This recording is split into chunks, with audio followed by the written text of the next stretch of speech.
All right, we're gonna let this dry partially because I'm gonna come back and show you what it looks like in the drying stage. See in just a little bit.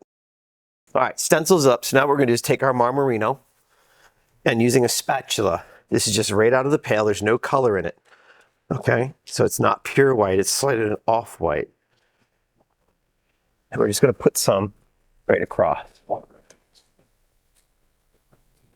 Oh.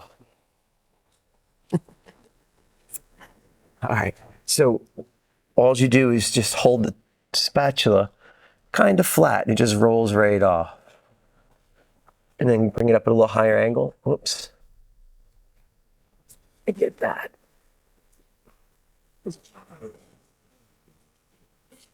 Take your time. Don't overwork it. Don't work it back and forth. The more you work it, the greater the chances are it's going to get under the stencil. Now, again, we're going for this old, distressed look.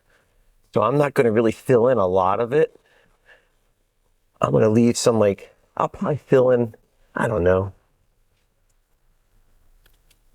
like 95% of it. Just that way some of the stencil has this broken effect to it. Like it's been here a lot longer than we thought.